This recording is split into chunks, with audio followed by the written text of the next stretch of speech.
We have a long, lengthy passage of Scripture tonight. It is 1, 2, 3, 4, 5, 6, 7, 8, 9, 10, 11, 12, 15 words. So I hope you can handle it. I hope you can handle it. You can go ahead and open up to Proverbs chapter 25 and find verse 28.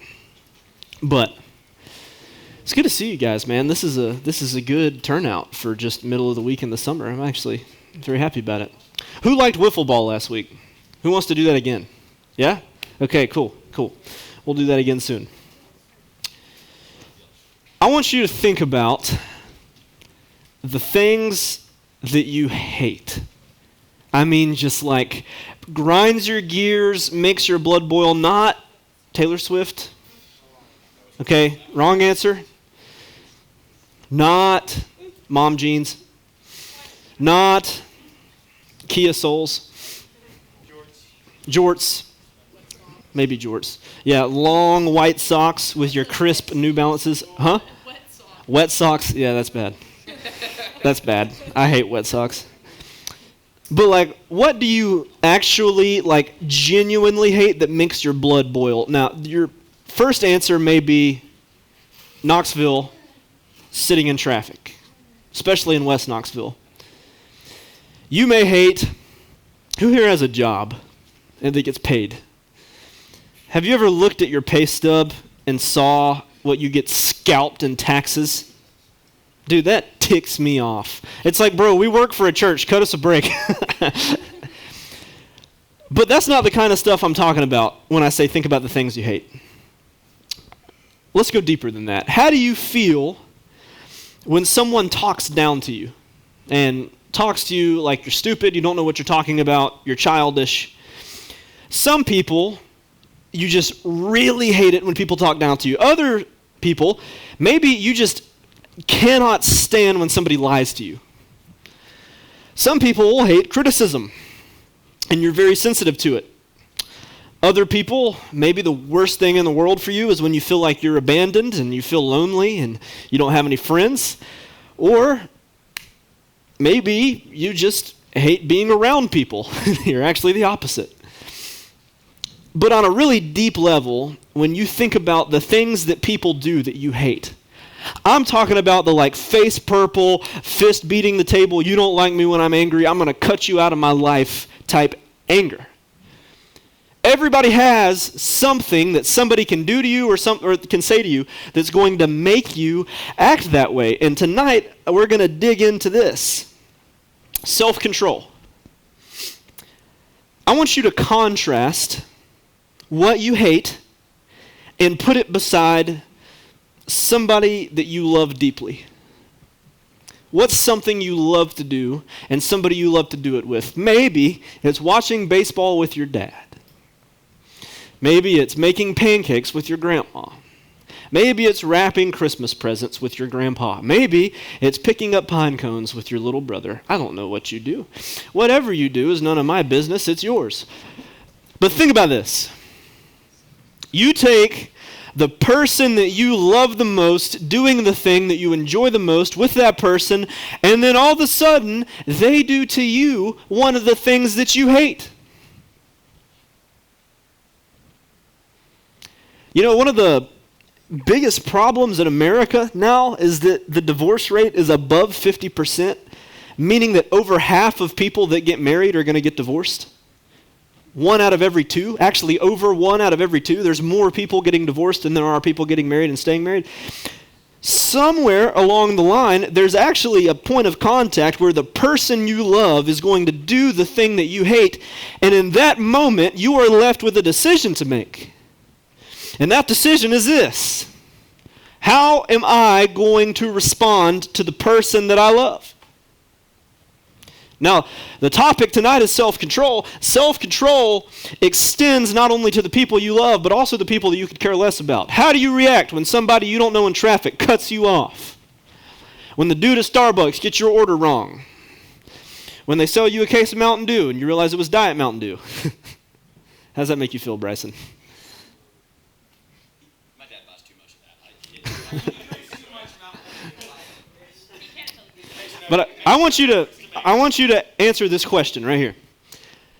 Do the people you love and the things that you hate ever intersect? Surprise. They will. A lot. And so we're going to get into tonight self-control, specifically in the realm of how it affects our relationships with each other, and biblically how that should look, what we're obligated to do, all that good stuff. Here's the verse, Proverbs 28:25. A man without self-control is like a city broken into and left without walls. It's a long one. So what even is self-control? Okay, before we get into this whole walls thing, what are we actually defining as self-control? Self-control, it's actually very simple. It is this. Self-control is stopping yourself from doing what you want to do and instead doing what you should do. Meaning that your mom says, hey, clean your room, and instead of saying, shut up, woman, you say, yes, ma'am.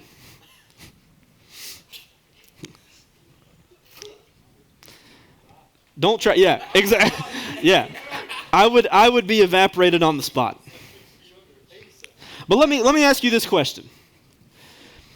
What is the root cause of all of this, like, self-control stuff? What is it in you that, like, rages whenever somebody says, bro, I don't like the shape of your calves? You ever heard that one? It hurts.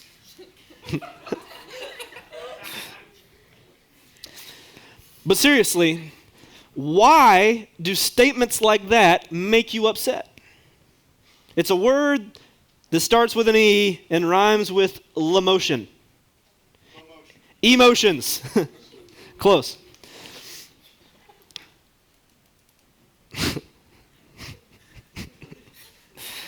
When you think about the word self-control, your brain may go to eating too many donuts. Your brain may go to going too fast in the car, getting pulled over, getting a ticket, not being allowed to drive for some time. Your brain may go to somebody you know at the store with a credit card buying a bunch of stuff they don't need and accumulating a mountain of credit card debt. When you think of self-control, you may think of your little brother getting angry and slapping you in the face, and so you pinch him, and then your mom is like, why'd you do that? And you're the one that gets in trouble. Does that ever happen to anybody? Whenever we think of self-control, typically what we think is overindulgence of something at all. This could be food, this could be money, this could be anger, this could be adrenaline, whatever it is that you're overindulging. It's very easy with just about anything to do it too much. And when you do it too much, that is what we call a lack of self-control. But on a more serious note, I want to highlight an element of self-control that we don't talk about very much, and that is this. This is what Gen Z is prone to. Reacting to adversity by lashing out, or that person that upset you, cutting that person out of your life. That's how we're wired. When we think self-control, we think donuts, credit cards, speeding, a whole other list of things that really don't matter, but we don't ever actually apply self-control to the way that we handle adversity and the relationships that we value. And here's the tension. If you don't learn how to properly manage and steward relationships that are important to you, if you just follow the trajectory that culture sets us on, you're going to be told that it's right, actually not even right, but it's noble and healthy for when somebody says something to you that you don't like to just cut them out of your life and to cancel them. Like, cancel culture is not just a thing on Instagram. It's literally how we handle our relationships. The problem is, that's not smart. And okay, whatever, man. You're talking about this like Gen Z feeling stuff. Like I don't think that it's really that bad. Here's my proof. And I mean this in full seriousness. How do we see that our lack of self-control is bleeding over into the way that we handle relationships with those people we love? What is the root of this emotion? You want to see how powerful emotion and self-control is in Gen Z. Here's this. Track with me. I feel like a woman in a man's body. And because I feel that way, I can find people that can affirm me to, in a moment's notice, do a permanently life-changing surgery that is going to help me walk into what I feel.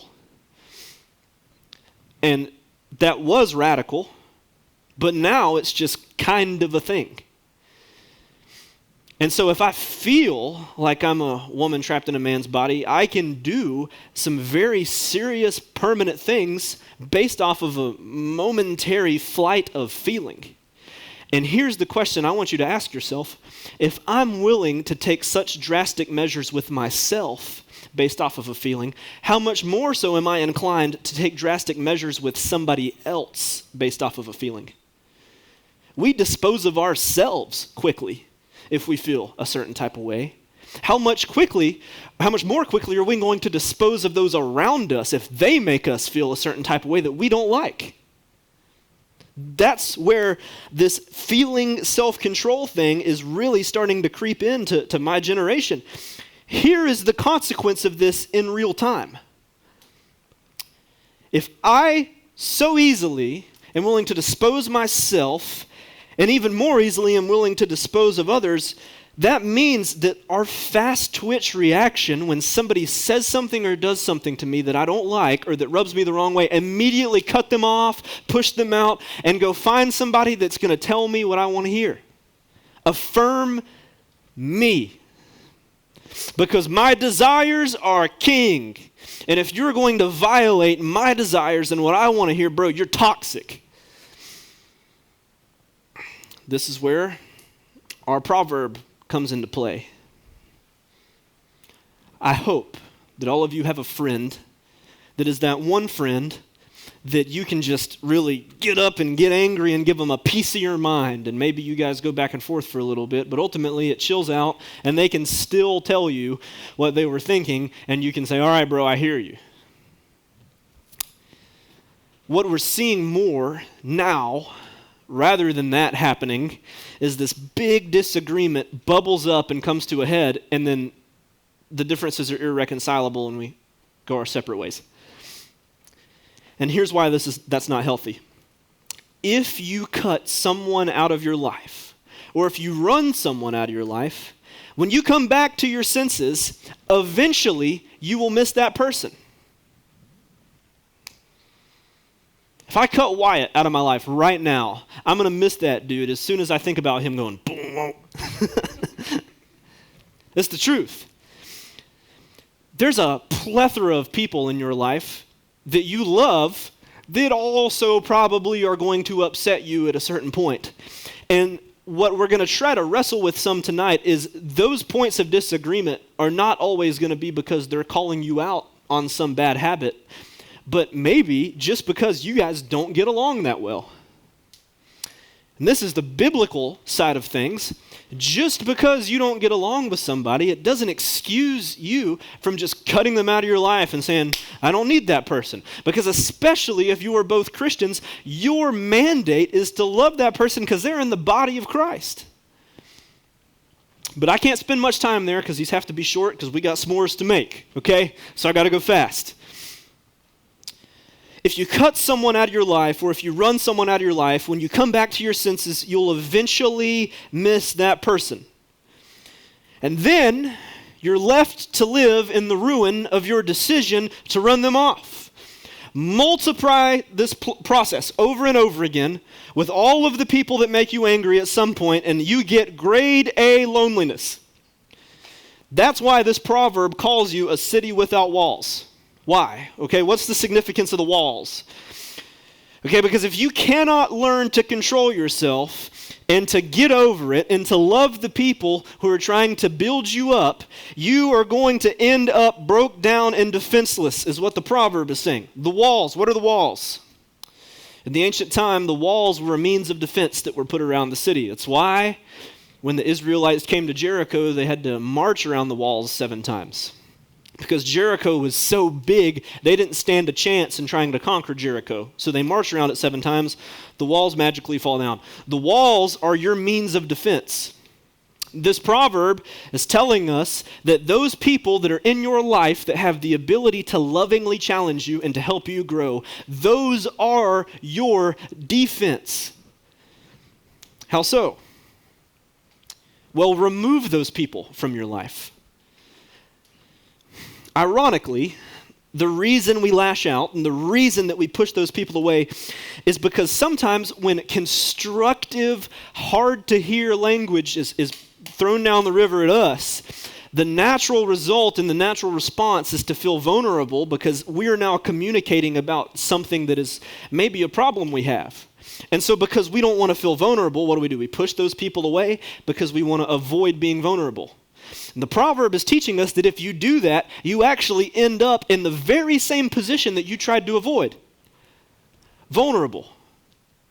So the conflict is uncomfortable. We lash out because we can't control ourselves because we don't like feeling vulnerable, only to realize that we've put ourselves in a more vulnerable position because we removed the defense of loving, constructive conversation out of our lives. This is why it hurts us, though. Let's assume you've lashed out and you've driven away all of those people who would lovingly challenge you. Mom, dad, brother, sister, aunt, uncle, gone. I'm replacing them with my new cool friends. Okay, let's assume you've driven all them away, cut them off, and you now no longer have people that are going to challenge you. You're not just going to stay lonely. If you have people in your life and you cut them out, you're not just going to stay friendless. You're going to find new people to replace those people.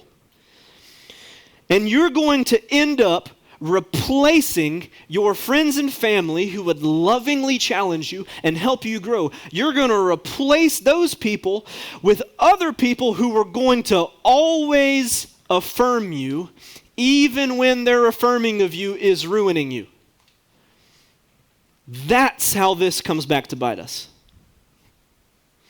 There's not going to be anything inherently deadly about pushing away all your good friends and all of your good role models that are speaking life into you. That's not what kills you. What kills you is that we can't stand being lonely, so we go make new friends. These friends affirm us, and they say, man, dude, if you want to drive into oncoming traffic at 100 miles an hour, bro, you do you. And you say, man, thanks for the support. Skirt, poof. And you're dead. More so, this is what this looks like. I watch these YouTube videos called Financial Audit, and it's this crazy thing. This dude in Austin will bring on guests, and he'll go through their finances and just be like, $70,000 on Amazon? What's so absurd is all of these like terrible positions that people end up in, they always have a good reason as to why they did it. If the people that surround you reinforce your bad decisions, trust me on this, your good decisions are never going to be able to silence your bad decisions enough to where you just make good decisions. The bad decisions are going to win.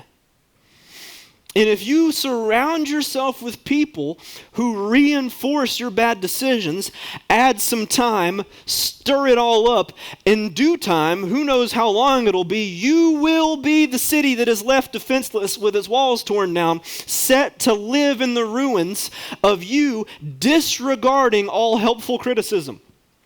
And you've got to own the fact, I did this. I wanted this. Because in the moment it felt good. And it's not just that as soon as you cut these people out of your life, you're immediately going to end up in prison. But if you surround yourself with people that are only ever going to affirm you, over time good judgment gets worse, and you're going to wake up one day and realize I'm in trouble. What's the solution? Well, your defense for your own foolishness sometimes is people who are wiser than you and that love you and will talk some sense into you. Here's a real problem, though. You say, Dalton, I don't have parents or people that are like directly over me that are solid spiritually. What do I do? There is nothing that I or any leader in the student ministry would love more than to mentor you and to disciple you. That being said, if it's not us, you've got to be discipled by somebody. You have to have that person that you come to that can tell you when you're making a terrible decision, and instead of just cutting them out and pushing them away, you listen and you receive it and you allow it to be beneficial. If I immediately cut all fruit, vegetables, and meat out of my diet and replace it with donuts, cupcakes, and ice cream, I'm not going to die immediately. But in 15, 20, 30 years, my health is going to be significantly worse than it would have been if I would have ate what was healthy. The problem is, when I make that initial diet switch, everything that's bad that I'm consuming tastes good. So spiritually speaking, you have to learn to orient your diet around that which is healthy. And in this particular proverb, it's orienting yourself, tethering yourself to good, solid advice that's going to actually speak life to you when you're making bad decisions. That's your defense. So how do I do this, other than being mentored? How do I work on my self-control? Well, let's address the heart of the matter. We've got to be able to get our emotions in check, or we're going to have problems. So what even are emotions? Emotions are feedback. Emotions are data. And emotions are what we feel as a response to something else. Follow me here. You're watching Bambi. When do you cry? When the mom dies. Spoiler. Bro, you're going to hate The Little Mermaid. Okay, so follow me. Why did you cry during Bambi? Because the mom got shot. Okay, so now when you think Bambi, you think sad movie. Hold on though. Why do you think sad movie? You don't think sad movie when you think of the SpongeBob movie. You think of like glorious masterpiece that deserves 72 Oscars. Why do you think that? Because David Hasselhoff. But when it comes to Bambi, you think sad not because there's anything about Bambi, but because when you see what happens to Bambi's mom, your response is to get all emotional and be like, man, I don't like this. When my mom used to watch Wind Calls the Heart, why'd she get all emotional? Because what's the original husband's name? Yeah, the guy that gets shot in the saloon by the outlaws, right? Yeah. Why do you cry in that episode? Because Prince Charming walks into a saloon and tries to lay down the law. He gets Swiss cheesed. That's not how it goes in Happily Ever After. Single again. So all of your ambitions of how this Wind Calls the Heart is supposed to go, 6 feet deep. Prince Charming, too slow. So the reason we get sad in Bambi, the reason we get sad in Wind Calls the Heart is because our sadness is a response to something else. Here's what happens in our relationships. Our anger and our frustration is a response to somebody else telling us something that we don't like. Emotions are feedback. Emotions are data that are telling us how certain things make us feel. You can't control your emotions. But you can control how your emotions cause you to respond. That's what we've got to understand. We say, this person said this to me, and it made me mad, so I cut them out of my life. You can't control what they said to you, but you have complete control over cutting them out of your life or not. And this is the mental hang-up for us in Gen Z, is we think that because they upset us, we get the right to push them out and to cut them off. That's not the gospel. The first objection that is like resounding in my head is somebody says, well, the relationship was abusive and I was getting harmed. That's not what I'm talking about.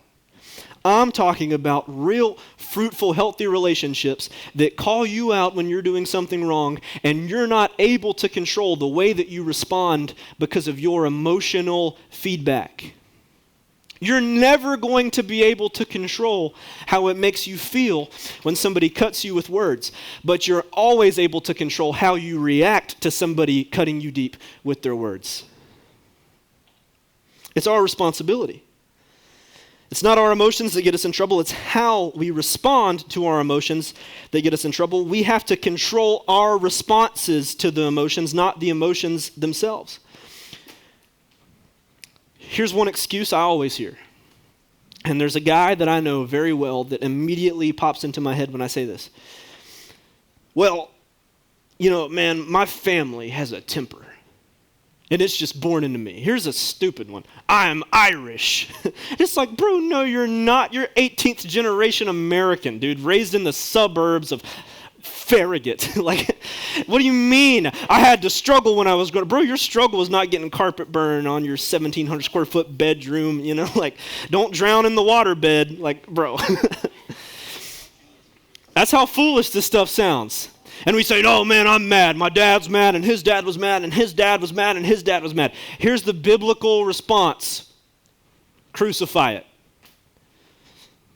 You think when you get to heaven, if the thing that's barring you from a relationship with Christ is the sin of anger, you think it's going to work when you're looking at God's wrath and you say, I inherited this.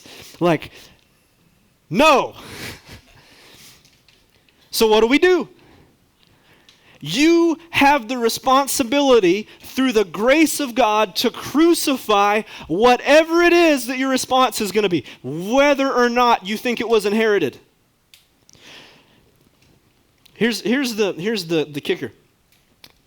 I am 27 times more likely than the average human to suffer from alcohol abuse because of my parents and grandparents. If I go get drunk and kill a family of 4 on the interstate, do you think the judge in the court hearing is going to be like, you know what? His dad suffered with alcohol abuse. These murders don't count. No! I'm going under the jail just like anybody else would. Why? Because the judge does not care if I had a genetic predisposition. The judge cares that I killed a family of 4. And so regardless of if you're trying to blame your responses on some outlying condition or something that happened to you, I'm not saying there's not real struggle. I'm not saying there's not real hurt. What I'm saying is the grace of God triumphs every single thing that you will ever deal with to the point where you have no excuse except to bring it to the throne of grace and to crucify it through the strength that is in Christ. That's it. There is no excuse. Either you do it or you don't. Either it's in Christ or it's not. The process of progressive sanctification is every single day having to crucify the flesh to be more like Christ because you can't do it on your own. Nowhere in that equation is a cop-out excuse. So my 2 challenges to you are this. 1, own your responses. 2, crucify your responses. But more than that, I want to leave you with do's rather than do nots. I don't want to say, don't eat the cake, make sure you work out, do all the stuff. Nope, that's not what we're going to do. Here's your to-go box of the things that you actually can do to help you master self-control for the glory of God. Here they are. Love people and deny yourself for the glory of God. Here's where the gospel intersects with all this, and this is the essence of the book of James. Jesus does not just redeem your heart, you are a new creation. In the process of you being redeemed, your desires are redeemed just as much as your soul is redeemed. So here's the truth, and this is where this becomes practical. If the heart of the gospel is at work in you, and you are a new creature with a new nature, you now are living life through Christ rather than through yourself. So on the base level, you have a greater ability than you did before to be able to stop yourself from saying something you're going to regret and love someone. Not only do you have a greater ability to restrain yourself and love someone, but the gospel is alive in you in this sense. If Jesus is alive in you, you have the heart of Christ, just like Jesus, meaning that you will desire reconciliation more than giving them what they deserve. The tension is going to be your sinful flesh is going to come up and you're going to have to fight that. But our desire as Christians is always going to be reconciliation. So what? They hurt me. The gospel is greater than their hurt. So what? They made me mad. The gospel is greater than the anger that they put in me. Our heart should be to reconcile. So what do? We love people and we deny ourselves, even when we're justified. Read 1 Peter 2, 1 Peter 1, 1 Peter 3. Just the first 3 chapters of 1 Peter. I don't know why I said that so weird. Read those 3 chapters. When you love people and deny yourself, even when you're justified, Christ is glorified. Peter says it's one thing to suffer when you're suffering for doing wrong. That's justice. You're in prison for committing a crime. It's another thing, though, to suffer when you haven't done anything wrong, and God is glorified when you suffer for his name's sake. If you deny yourself and love people, God is glorified. The second one, super simple. Go the extra mile and seek out being kind to people for the glory of God. Depending on where you're at in life and what your situation is, I'm going to put that on you. Figure that out. I trust you. Go the extra mile. Be kind to people for the glory of God. Buy somebody's coffee. Have somebody over. Do whatever you got to do. Friendship bracelets out of macaroni. I don't know. Third one. This is tough. Be quick to admit when your response to an emotion has gotten the better of you. It's a very hard thing to suffer wrong and to respond in a way that was excessive and then own, even though that you were wronged, I responded too harshly. The natural inclination is to blame it on something else. I did something wrong, but I'm going to redirect the blame to somebody else. I did something wrong here. I'm going to redirect that blame on a situation, on a time. I didn't get enough sleep. I didn't have enough coffee. The person said it too mean. Just own what you did, and God is glorified. The last one, apologize. It's simple. If you have a genuine heart of reconciliation and you value relationships, even if there's someone in your life right now, and band, you can go ahead and come back up.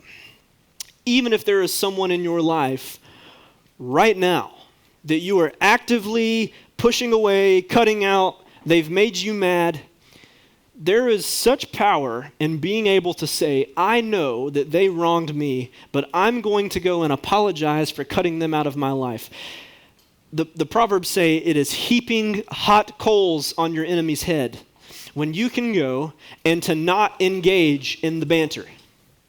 If you can be the bigger person and go out of your way to apologize and to reflect the heart of Christ and to have that heart of repentance, it does so much more than what you would have ever thought. And you would say, well, how could that person ever deserve for me to go to seek them out and to find them? Well, that's what Jesus did for us.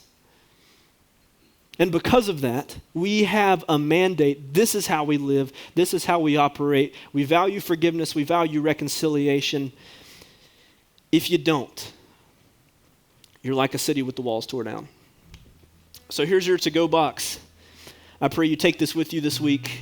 Do these things, meditate on these things. Let the gospel be victorious in your life. And Chase.